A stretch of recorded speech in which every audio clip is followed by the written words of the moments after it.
तो दोस्तों आज मैं एक्सप्लेन करने वाला हूँ हाल ही में ही रिलीज हुई मैडॉक फिल्म्स की तरफ से एक बहुत ही बढ़िया कॉमेडी हॉरर फिल्म को, जिसका नाम है मुंजिया। ये मूवी मुंजिया इंडियन फोकलोर और माइथोलॉजी के ऊपर बेस्ड होने वाली है। और दोस्तों मैंने हाल ही में ही एक बहुत ही बेहतरीन मूवी को एक्सप्लेन किया है जिसका नाम है द सिन। अगर आपने उस मूवी को नहीं देखा है ना, जाकर देखना। कोरियन हॉरर है, प्रॉपर हॉरर है। मतलब सच कह रहा हूँ कि यहाँ पर वो इनकेंटेशन या फिर एक्जुमा से भी बढ़िया है। अगर आप प्रॉपर हॉरर मूवी का शौक रखते हो ना, जाकर देखना, मजा आ जाएगा। उसका लिंक आपको नीचे डिस्क्रिप्शन में, पिन कमेंट में, दोनों में मिलेगा। तो मुंजिया मूवी की शुरुआत होती है 1952 से, जहां पर हमें गांव के अंदर फेस्टिवल होते हुए देखते हैं। उस फेस्टिवल के अंदर हम दो भाई बहनों को देखते हैं, जिसमें भाई का नाम गोटिया होता है। जहां पर गोटिया बहुत ही ज्यादा गुस्से में था क्योंकि उसको अपने से 7 साल बड़ी लड़की मुन्नी से लगन करना था, यानी कि शादी करनी थी। लेकिन ऑब्वियसली इस चीज के लिए उसके परिवार वाले या फिर कोई भी राजी नहीं होता, जिसके चलते वो अपनी बहन को चेटोकवाड़ी में लेकर जाता है, वो भी एक बीच के किनारे से, ताकि वो वहां पर पीपल के पेड़ के नीचे एक रिचुअल कर सकेगा जिससे कि उसको मुन्नी मिल जाएगी। अब रिचुअल करते टाइम एक शॉकिंग ट्विस्ट आता है कि गोटिया अपनी ही सगी बहन की बलि देने लगता है, क्योंकि उसको इस रिचुअल के दौरान एक नर बलि देनी थी। उसकी बहन उसको मजाक में अभी भी कहती है कि वो नारी है, लेकिन फिर भी वो नहीं सुनता और बलि देने ही वाला होता है कि गोटिया की बहन उसको धक्का देकर दूर करती है और भागने की कोशिश करती है। लेकिन अब पीछा करते समय गोटिया गिर पड़ता है, जिससे कि उसके सर पर गहरी चोट आती है। अब जब तक गोटिया की बहन अपने घर वालों को वहां पर बुलाकर लाती है, तब तक काफी देर हो गई थी और गोटिया वहीं पर खत्म हो जाता है। घर वाले बहुत ही दुखी थे और ये लोग ब्राह्मण होते हैं। खैर अब एक खास चीज की गोटिया की मौत हुई थी उसके मुंडन के 10 दिन के अंदर अंदर, तो कहीं उसकी आत्मा न भटके, इसके लिए उसकी अस्थियों को उसी पीपल के पेड़ के सामने गाड़ दिया जाता है। पेड़ पे धागा भी बांध दिया जाता है, जिसके चलते उसकी आत्मा यहाँ पर ना भटके और आत्मा आए भी तो इसी पीपल के पेड़ और चेटोकवाड़ी तक ही सीमित रहे। जिसके बाद से ही चेटोकवाड़ी श्रापित हो जाती है और वहां पर भयानक कर्स आ गया था। अब सीन सीधा शिफ्ट होता है पुणे में, यानी कि अब कई साल बीत गए थे। खैर अब पुणे के अंदर हम पम्मी को देखते हैं, उसके बेटे बिट्टू को और उसकी दादी को, यानी कि अज्जी को। अब पम्मी यहाँ पर ब्यूटी पार्लर चलाती है और बिट्टू उसकी मदद करता है। वो स्टाइलिंग का एडवांस काम सीखने के लिए फॉरेन जाना चाहता है, क्योंकि उसकी अप्लाई की हुई एप्लीकेशन सेलेक्ट हो गई थी। लेकिन पम्मी इसके लिए कंफर्टेबल नहीं होती, क्योंकि उसके लिए बिट्टू अभी बच्चा था और वो उसको खोना नहीं चाहती थी, क्योंकि पम्मी के हस्बैंड अब इस दुनिया में नहीं थे। खैर बिट्टू अब अपनी बचपन की दोस्त बेला से प्यार करता है और उसका बॉयफ्रेंड कूबा नाम का फॉरेनर है। और बिट्टू भी अपनी फीलिंग्स उसके साथ शेयर नहीं कर पाता, लेकिन बेला और उसकी दोस्ती बचपन से बहुत ही ज्यादा पक्की है। बिट्टू का एक फ्रेंड भी है जिसका नाम स्पीलबर्ग है और वो वीडियो मेकिंग का काम करता है। खैर हम नोटिस करते हैं कि बिट्टू को चेटोकवाड़ी से किसी की आवाज बार बार आती रहती है, विजन्स आते रहते हैं। वो परेशान सा रहता है, लेकिन इसका रीजन उसको नहीं पता। एनीवेज अब बेला एक जुम्बा क्लासेस ओपन करती है जिसका नाम कुबेला होता है, जिसमें बिट्टू और स्पीलबर्ग उसकी हेल्प करते हैं, जिसके चलते कूबा बेला को प्रपोज कर देता है और बिट्टू इससे काफी दुखी था। तभी बिट्टू की अज्जी को पता चलता है कि उनके छोटे बेटे बालू की बेटी, यानी कि बिट्टू की बहन रुक्कू की सगाई फिक्स हुई है, जिसके चलते उनको उनके गाँव जाना होगा, जहाँ पे चेटोकवाड़ी भी है और अज्जी के छोटे बेटे का पापड़ और अचार का बिजनेस है। खैर अज्जी और पम्मी शुरू में हिचकिचाते हैं क्योंकि वहां पर कुछ बुरा हुआ था, लेकिन अब वहां पर जाना उनकी मजबूरी हो गई थी और बिट्टू अपना माइंड फ्रेश करना चाहता था, जिसके चलते वो वहां पर पहुंच जाते हैं। अब इस पॉइंट पर हमको पता चलता है कि बालू और पम्मी की बिल्कुल नहीं बनती, क्योंकि बालू के बड़े भाई की मौत वहीं चेटोकवाड़ी में हुई थी, क्योंकि वो इस जमीन को बेचना चाहता था और अब वो भी सेम चीज करना चाहते हैं जिसके लिए अज्जी नहीं मानती, यानी कि चेटोकवाड़ी उनका था। तब जाकर बिट्टू को पता लगता है कि उसके पिता यहीं खत्म हुए थे और बालू पम्मी और उसके बच्चे को ही इसका रीजन मानता है और इसलिए इन दोनों की बिल्कुल नहीं बनती। खैर अब बिट्टू इतना ज्यादा गुस्से में आ गया था कि वो सीधा चेटोकवाड़ी पहुंच जाता है, जहाँ के विजन्स उसको आया करते थे। अब यहाँ पर चेटोकवाड़ी की डिटेल देखी जाए तो एक बीच है और वहीं से एक रास्ता सीधा चेटोकवाड़ी तक जाता है। खैर तभी हम वहाँ पर मुंजिया को देखते हैं, जो कि बिट्टू पे हमला कर देता है। अब गांव वालों को बिट्टू की स्कूटी जंगल के पास मिलती है और तभी पूरे परिवार को खबर आती है कि बिट्टू मिसिंग है। लेकिन उसका चाचा बालू उससे इतनी नफरत करता था कि वो बस ये कहता है कि स्कूटी दे जाओ, बाकी देखा जाएगा, क्योंकि वो चेटोकवाड़ी के नाम से ही मुद्द दिया करता था। अब चैटोकवाड़ी जाने से सभी डर रहे थे, लेकिन तभी अज्जी मैटर अपने हाथों में लेती है, क्योंकि वहां पर बहुत ही बड़ा ट्विस्ट रिवील होता है कि बिट्टू की अज्जी असल में कोई और नहीं है, बल्कि वो गोटिया यानी कि मुंजिया की वही बहन है जिसकी वो बचपन में बलि देना चाहता था। और अज्जी के पास एक छड़ी होती है जिसको लेकर वो सीधा चैटोकवाड़ी पहुंच जाती है। अब या तो ये छड़ी उनके बाबा की है जिससे कि गोटिया डरता था, तो उसका डर मुंजिया में भी है, या फिर ये कोई स्पेशल छड़ी है जो कि मुंजिया यानी कि ब्रह्म राक्षस को डराने दर्द देने में काम आती है। क्योंकि जैसे ही अज्जी इस छड़ी का इस्तेमाल करती है, मुंजिया बिट्टू को पीपल के पेड़ की जकड़ से ढीला कर देता है और इस छड़ी के निशान भी उस पेड़ के ऊपर बन गए थे। और ये ब्रह्म राक्षस वाली कहानी मैं आपको थोड़ी देर में समझाऊंगा। एनीवेज, अब अज्जी बिट्टू को वहां से ले जाने ही वाली थी कि तभी मुंजिया अपने हाथ को बिट्टू की पीठ पे इम्प्रिंट कर देता है और बस फिर यहाँ से अज्जी और बिट्टू किसी तरह से निकल जाते हैं। जहाँ पर अज्जी बताती है कि उसकी वजह से ही बिट्टू के पिता और उनके बड़े बेटे खत्म हो गए थे, क्योंकि उन्होंने ही उनको चैटोकवाड़ी अकेले में आने के लिए बोल दिया था। लेकिन तभी हम नोटिस करते हैं कि बिट्टू की पीठ का वो जो हैंड इम्प्रिंट होता है वो चमकने लगता है, उसको दर्द होता है और बस तभी बिट्टू के सामने ही अज्जी को मुंजिया जान से मार डालता है। यानी कि जो बलि वो सालों पहले देना चाहता था वो आज इनडायरेक्टली पूरी हो गई थी। और मुंजिया के अंदर अपनी बहन को लेकर गुस्सा भी था।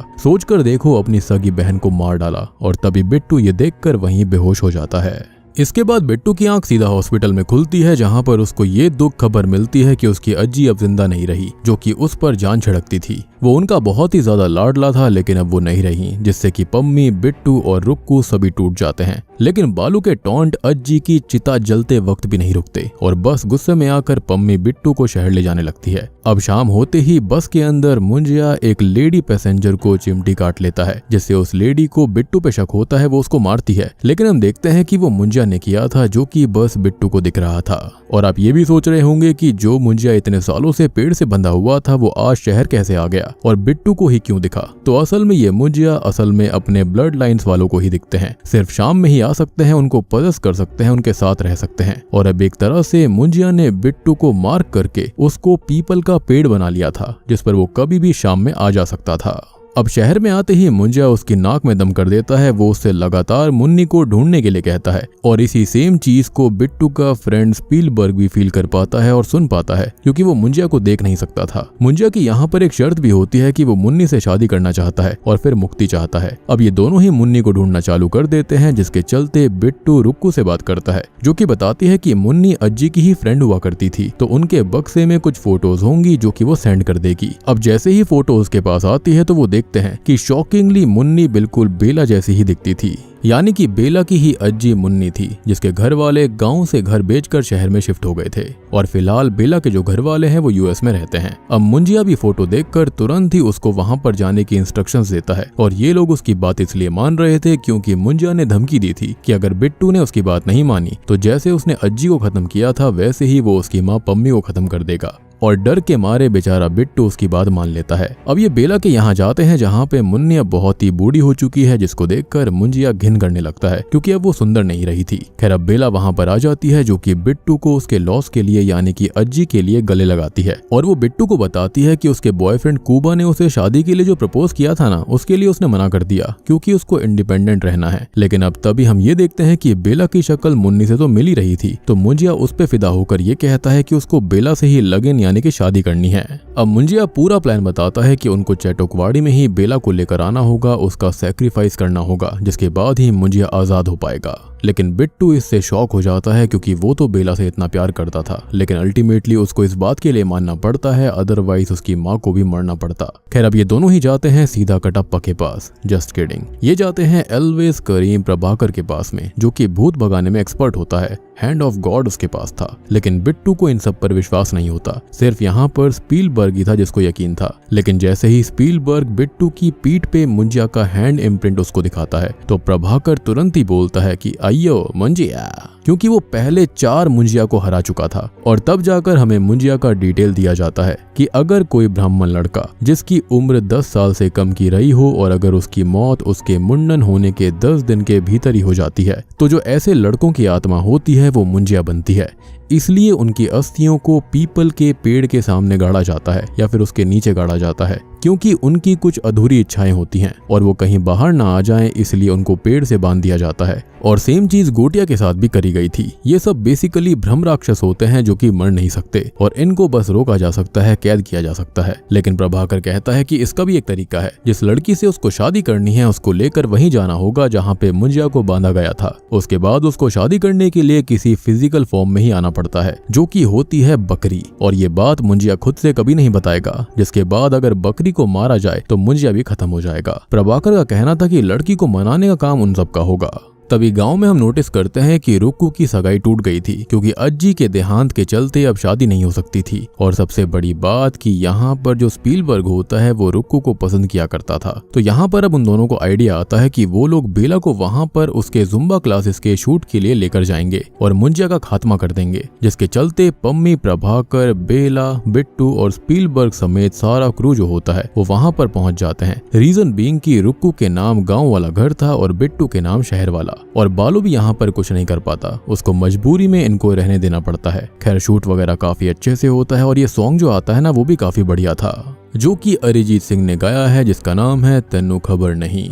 एनीवेज अब बिट्टू और बेला साथ में बैठे होते हैं, जहाँ पर बेला कूबा से ब्रेकअप करने वाली थी, लेकिन कूबा यहीं पर आ जाता है और बेला से माफी मांगने लगता है। वो उसको आजादी देने के लिए रेडी था, जिसके बाद बेला भी मान जाती है। लेकिन जब कूबा बेला को किस करने की कोशिश करता है तो उसी वक्त शाम होने को थी। तो मुंजिया आकर कूबा को ले जाता है, उसको घायल कर देता है, जिसके चलते उसको क्लिनिक ले जाना पड़ता है, जहाँ पर डॉक्टर बताते हैं कि जानवर ने उसके बॉल्स को यानी कि गुलाब जामुन समझकर खा लिया है। लेकिन हम जानते हैं कि ये काम मुंजिया का था।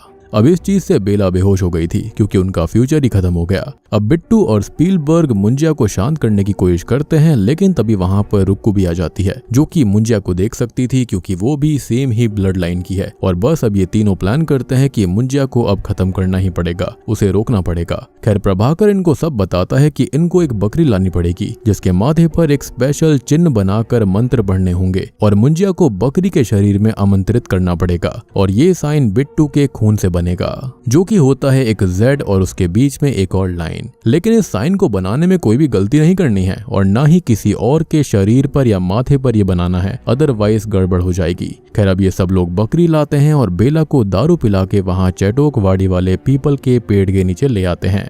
और मुंजिया इनको प्रभाकर वाली इंस्ट्रक्शंस ही देता है, यानी कि उसने अभी तक इनको कुछ नहीं बताया था। और मुंजिया बकरी में आ जाता है, लेकिन गड़बड़ हो जाती है, क्योंकि बेला ने अपने माथे पे सेम साइन बना दिया था। और अब बस मुंजिया बकरी से निकलकर बेला के अंदर चला जाता है और बकरी के अंदर बेला की आत्मा चली जाती है, यानी कि यहाँ पर आत्मा स्विच हो गई थी। अब ये लोग करते ये हैं कि किसी तरह से इस बकरी को यानी कि बेला को लेकर वो आ रहे होते हैं, लेकिन इसको बकरी समझकर बालू अपने साथ ले जाता है ताकि वो उसको खा सके। अब ये लोग घर आ जाते हैं और पम्मी को बालू के खिलाफ भड़काते हैं कि पम्मी में बिल्कुल हिम्मत नहीं है बकरी लेने की, जिसके चलते वो गुस्से में वहां से जाने को उठती है कि बेला के शरीर में मुंजिया इन पर हमला कर देता है और सीधा घर पहुंच जाता है, जहां पर पम्मी को बिट्टू ने सब बता दिया था। लेकिन तभी प्रभाकर वहां पर आ जाता है, क्योंकि इन्होंने उसको पहले ही सब बता दिया था। वो नमक का इस्तेमाल करके मुंजिया बेला को सर्कल में ही बांध देता है। स्पीलबर्ग और रुक्कू उस पर नजर रख रहे थे, लेकिन तभी स्पीलबर्ग को बहुत तेज सुसु आने लगती है, जिसके चलते वो वहां पर पास में ही चला जाता है और बाकी बेला को ढूंढने यानी कि उस बकरी को लेने जाते हैं।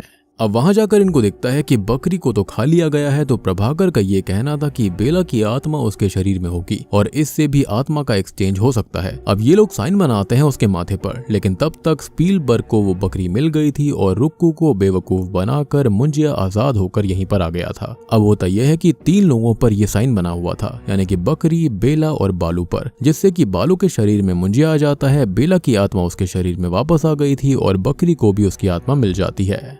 अब बालू के शरीर में मुंजिया सब पर हमला करता है और प्रभाकर को भी दूर फेंक देता है और फिर बेला को लेकर सीधा निकल पड़ता है चैटोकवाड़ी की तरफ। तभी बिट्टू को अपनी अज्जी की आत्मा दिखाई देती है, जो कि उसको ये कहती है कि अब मैनअप होने का टाइम आ चुका है, यानी कि हवा के झोंके को तूफान बनने का वक्त आ गया था। और वो छड़ी भी समुद्र से बाहर अचानक प्रकट हो जाती है, एज इफ की अज्जी की आत्मा उसकी हेल्प कर रही थी। फाइनली अब बिट्टू पीपल के पेड़ के पास पहुंच जाता है और इस छड़ी से खूब सारे वार मुंजिया पे करता है और अब उसकी आत्मा को सेम साइन बनाकर प्रॉपर्ली पेड़ से अटैच करता है। बालू भी इससे आजाद हो गया था, लेकिन वो ये सब देखकर डर कर वहां से भाग जाता है क्योंकि वो एक बुज़दिल इंसान था। मतलब अब मुंजिया पेड़ के अंदर था, लाइक पेड़ मुंजिया का शरीर बन गया था जिससे कि उसको ज्यादा ताकत मिल जाती है। यानी कि अब मुंजिया जो था वो पेड़ को एज अ इक्विपमेंट की तरह, एक हथियार की तरह इस्तेमाल कर सकता था। वो पेड़ की जड़ों से यहाँ पर इन दोनों पर ही हमला कर देता है। लेकिन तभी होता यह है कि जो बेला होती है वो मुंजिया के ऊपर तेल डाल देती है, जो कि ये लोग मुंजिया के लिए पहले लेकर आए थे ताकि वो सब कुछ जला सकें। और बस बिट्टू वहां पर आग लगा देता है जिससे कि ये पीपल का पेड़ जलने लगता है और बेला और बिट्टू बच गए थे। बिट्टू ने फाइनली अपने प्यार को बचा लिया। खैर अब कुछ हफ्ते बीत जाते हैं और अब बेला बाहर घूमने जाने वाली थी। बिट्टू अब बेला को अपनी फीलिंग्स बताता है, लेकिन बेला उसको फ्रेंड जोन कर देती है। यानी कि वो उससे बहुत ही ज्यादा अटैच तो थी, उसकी दोस्त भी बन रही थी, लेकिन बस ये कह देती है कि तुम बेटर डिजर्व करते हो और मैं तो बाहर घूमना चाहती हूँ। और सच बताऊं, मुझे यहाँ पर बेला का कैरेक्टर बहुत ही ज्यादा इरिटेटिंग लगा। मतलब इस लड़की को पता ही नहीं था कि इसको चाहिए क्या। इसको आजादी चाहिए, इसको जुम्बा करना है, इसको बाहर घूमना है, इसको फॉरेनर चाहिए या फिर बिट्टू चाहिए, इसको कुछ नहीं पता था। और बिट्टू भी उसको जाने देता है। उसको लगता है कि यहाँ पर जब बेला को यही नहीं पता कि उसे चाहिए क्या, तो वो बिट्टू का क्या ख्याल रखती। अल्टीमेटली यहाँ पर यही सिखाया गया है कि प्यार करने का मतलब जाने देना होता है, ना कि जबरदस्ती करना। दुख होता है लेकिन यही सही है। जबकि मुंजिया ने उल्टा किया था। गोटिया शुरू से ही इविल था और वो इविल था इसलिए भ्रम राक्षस बना था। खैर मूवी के एंड में हम देखते हैं कि चेटोकवाड़ी को काटा जा रहा था क्योंकि उस जगह को एक बिल्डर ने खरीद लिया। सेम चीज बालू ने भी बहुत पहले कही थी कि वो इसको बेचना चाहता है, जैसे कि उसका बड़ा भाई भी बेचना चाहता था। और अब अज्जी के मरने के बाद उसके पास राइट्स आ गए होंगे।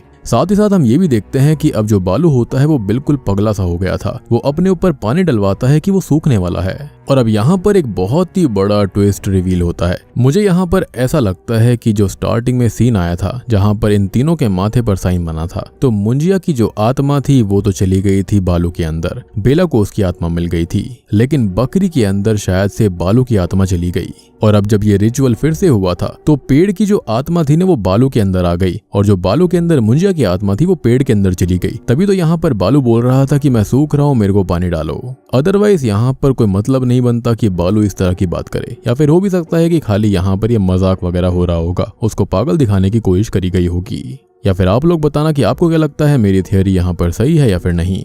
एनीवेज अब मूवी के एंडिंग सीन में बिट्टू को फिर से एहसास होता है कि मुंजिया अभी भी जिंदा है। मैंने कहा ना कि भ्रम राक्षसों को मारा नहीं जा सकता, लेकिन इस बार बिट्टू उस छड़ी के साथ मुंजिया से लड़ने के लिए पूरी तरह से तैयार था, क्योंकि अब उसने डरना छोड़ दिया। और अब यहाँ पर सबसे बेहतरीन चीज आती है। मूवी के पोस्ट क्रेडिट सीन में हम भेड़िया मूवी की कैमियो को देख पाते हैं। जी हाँ, जना भास्कर को ढूंढ रहा होता है क्योंकि वो जंगल में भेड़िया बनने के बाद नंगा था। जना के हाथ में मुन्नी नाम की चड्डी थी और बस भास्कर कहता है कि मुन्नी की चड्डी छी। साथ ही साथ हम मुंजिया को भी देखते हैं, और अब जानते ही हो कि विषाणु यानी कि भास्कर या फिर भेड़िया जंगलों को बचाता है, तो शायद से वो चेटोकवाड़ी को काटने से बचाने के लिए आया होगा।